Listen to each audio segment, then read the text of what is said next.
Erin Patterson is currently on trial in Victoria, Australia, for the alleged murder of 3 relatives, Dawn and Gail Patterson and Heather Wilkinson, and the attempted murder of another Ian Wilkinson, after a lunch in 2023 where they ate a beef Wellington dish allegedly laced with toxic death cap mushrooms. The trial started in April 2025 and is happening in the Victoria Supreme Court. So far, the jury has already seen Patterson's police interview, and her defense team has been cross-examining witnesses, saying she didn't know the food was poisoned and that she panicked after the fact. She's pleading not guilty to all charges. This interview we're about to break down happened before she was ever arrested. The first time I watched it, something just didn't sit right. This isn't about proving guilt or innocence. It's about breaking down what's actually being said and what isn't, and what her body language might be revealing in between the lines. Let's go through it moment by moment. It's a tragedy what's happened. Verbally, this is vague. There's no subject here. She doesn't say what happened or who did it. It's a very weird place to start. The word tragedy sets an emotional tone, but it also avoids naming any cause or responsibility. Right away, we're in passive voice territory. She's placing herself outside of the story instead of inside of it. Can you tell us about the meal that you cooked? She touches her face like she's crying, but we don't actually see tears. She wipes under her eyes, then glances at her fingers. That's often a self-check. Am I visibly crying? Am I pulling this act off? It can signal someone trying to appear emotional more than feeling it. I'm so devastated by what's happened, by the loss of Dawn. Dawn is still in hospital, the loss of Ian and Heather and Gail. She doesn't answer the question at all. Instead of saying what was in the meal, she immediately shifts into grief.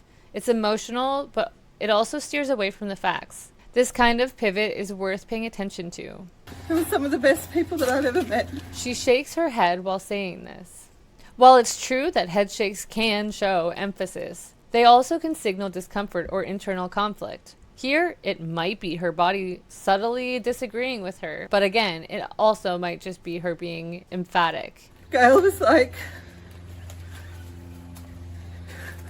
Once again, she's seen here wiping away tears that aren't there.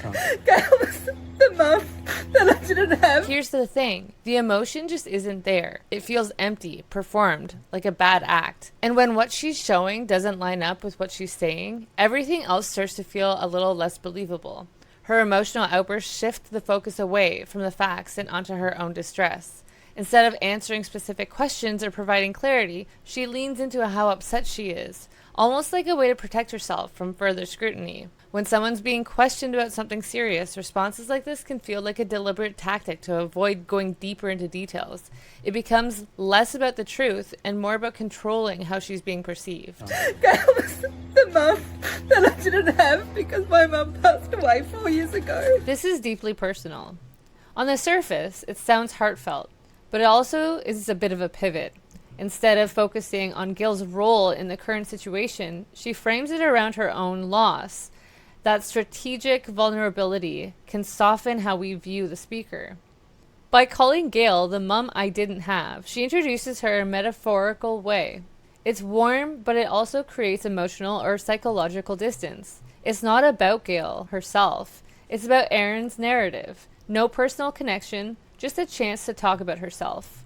And Gail's never been anything but good and kind to me. That kind of phrasing often shows someone trying to convince rather than just communicate. If this were truly heartfelt, she might just say, Gail was so good to me. Truthful statements tend to be simple. And Ian and Heather were some of the best people I've ever met. They never did anything wrong to me. That last line is strange. Saying they never did anything wrong to me sounds like a defense, like she's trying to head off an accusation no one made yet. That line feels out of place in a moment of grief. Also, never is a big word. Most people don't speak in absolutes unless they're trying to prove something. So devastated about what's happened. Another repeat. By this point, we've heard the same lines again and again. When people repeat emotional phrases over and over, especially without adding new context, it can sound practiced. Can you tell us? And the loss to the community, and to the families, and to my own children who've lost their grandmother. She keeps zooming out. Instead of sticking to the facts, she widens the frame. Community, family, children, but never her. She never says she lost someone. It's also another way to avoid talking about what she cooked that day. Can you tell us a bit more about the lunch? What I can tell you is that I just can't fathom what has happened. I just can't fathom what has happened. Still, no answer. She starts with, "What I can tell you." Her use of can qualifies the statement in a way that suggests limits, but those limits are never explained. If she were restricted by legal advice or the investigation, we'd expect something like, "I can't talk about the details." Instead, she deflects with more emotion. "I just can't fathom" is another line that is repeated once more, filling the space but still not answering the actual question. It feels like a setup for sympathy more than a response with substance. Ian and Heather have lost their lives, and Gail has lost her life, and Donna's still in hospital. It seems like she's struggling to keep her story straight. For example, she says that Dawn is still in the hospital, when in fact it was Ian who was still in the hospital. This is a significant red flag. Perhaps it was just a human error, but it's still something worth noting. And I pray that he pulls through. The phrase, "and I pray," stands out. Greg Hartley refers to this as taking holy ground. It's a way of saying, I'm a good person. I pray, I care. How could I possibly be guilty? It's not just emotional, it's strategic. It subtly signals moral superiority in the middle of a response that dodges the actual question. Because my children love him. She says, "My children love him," not "I love him." That's a shift. It might mean nothing, or it might show a subtle kind of detachment. And you must be pretty shaken up by this as well. I'm devastated. I love them. Notice how she's avoiding eye contact throughout the entire interview. She looks down to eye block, looks up to disconnect constantly. It's like she's doing everything she can to avoid being in the moment. She doesn't want to face the people asking these questions. And it makes you ask, does she really seem devastated? She keeps saying that word, but her behavior doesn't reflect it. And I can't believe that this has happened, and I'm so sorry that they have lost their lives. The phrase, "they have lost their lives," stands out. That's passive voice. No mention of how it happened or who caused it. It's a way of saying something tragic happened without pointing to any reason.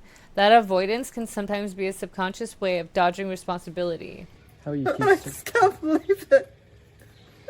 Just can't believe it. Another repeated emotional phrase. The more it's repeated without new context or specificity, the more it starts to feel rehearsed instead of heartfelt. The repetition weakens its emotional impact.